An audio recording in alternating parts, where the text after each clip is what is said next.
orang yang mati di dalam Tuhan itu dia tidak mati, tapi dia hidup.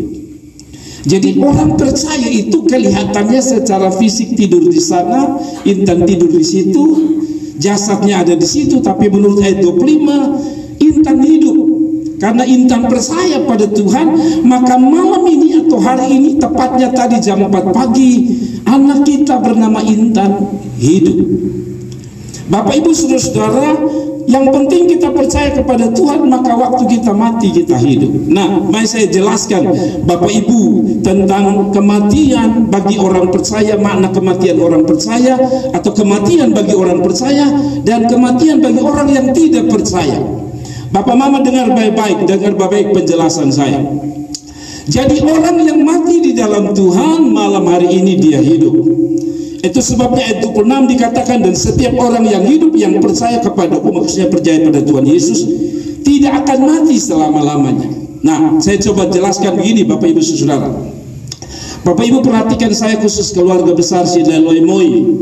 Anak kita malam ini tidak mati, tapi anak malam kita malam ini hidup. Ketika kita percaya Tuhan, kita mati, kita hidup.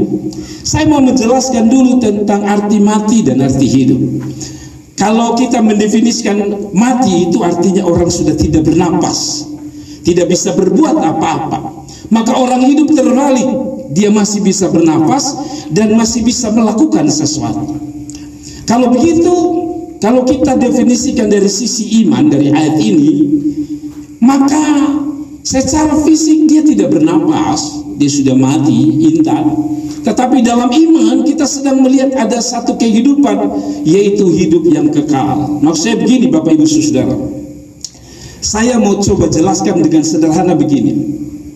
Orang yang mati di dalam Tuhan atau yang percaya pada Yesus, kematian itu bukan sesuatu yang menakutkan. Ya, kenapa orang takut mati? Karena mati berarti tidak beraktivitas, tidak hidup lagi.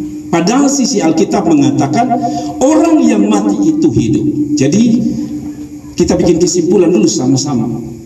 Kalau sisi iman malam ini, Intan hidup, Intan tidak mati. Bapak Ibu Saudara, ada orang mengatakan bagaimana mungkin ini ayat bilang orang mati hidup. Saya coba jelaskan dulu dari latar belakang orang kafir ya Bapak Mama. Sebelum saya menjelaskan ayat mengenai orang yang mati dalam Tuhan, sejak dia mati dia hidup. Rupanya ayat ini orang tidak percaya. Bagaimana mungkin Intan yang terbaring itu sudah mati kok Alkitab bilang dia hidup? Nah, saya coba bawa dulu pemahaman mengenai orang mati yang hidup. Ada film yang namanya apa namanya? Orang mati tapi hidup itu namanya apa lagi di film-film itu? Zombie. Tapi zombie itu hanya film. Tapi mari kita lihat dunia kepercayaan orang-orang di sekitar kita mengenai orang mati. Kita bicara di luar Alkitab dulu mengenai orang-orang yang mati apakah dia hidup. Ini contoh bahwa orang kafir, kepercayaan kafir yang kadang-kadang tanpa terasa dimasukkan dalam kekristenan, bahwa orang mati itu masih hidup. Contoh begini Bapak Mama, coba Mama dengar. Biasanya kalau kita pun bapak yang pangkat opa bagi anak-anak kita, biasanya itu waktu dia mati, mereka tidak bilang dia mati saja, tapi kelihatannya dia masih hidup. Maksudnya bagaimana Pak Pendeta? Begini, kita punya budaya yang mempercayai bahwa kalau kita pun anak sakit, kalau kita pun anak sakit demam tinggi, lalu ada orang bilang begini, aduh Bapak, tadi malam beta mimpi apa? Dia pun Bagi datang. Buat apa? Bagi minta ini anak ganti nama. Baru nanti dia pun panas turun begitu. Walaupun saya jujur karena saya pendeta jadi saya tidak terlalu percaya. Tapi dulu saya percaya bahwa kalau ganti nama biasanya panas turun begitu. Berarti kesimpulannya orang kafir percaya yang mati itu kelihatannya masih hidup sampai dia masih punya power untuk menyembuhkan. Walaupun saya sering bilang logika saya tidak masuk. Kenapa? Karena Pak Jumati kena penyakit, bagaimana dia bisa sembuhkan kita pun cucu yang panas begitu. Berarti ini sesuatu yang menipu kita. Tetapi mau tidak mau pemahaman kafir mengatakan yang mati itu kelihatan masih hidup. Papa mama mengerti sampai sini ya? Yang kedua, yang lebih lucu adalah ini. Ketika saya memimpin kebaktian seperti ini, biasanya rata-rata orang makamkan atau kubur orang mati itu kan di tempat yang resmi. Tapi ada yang kubur seperti kita pun anak ini di keluarga atau di halaman rumah. Tapi biasanya saya pergi itu pimpin kubur itu kalau bukan di Liliba, kebanyakan di ini mana lagi di satu Koa Baru, di mana yang lamanya di Kafadala. Satu waktu saya kubur salah satu orang lah jemaat kami meninggal.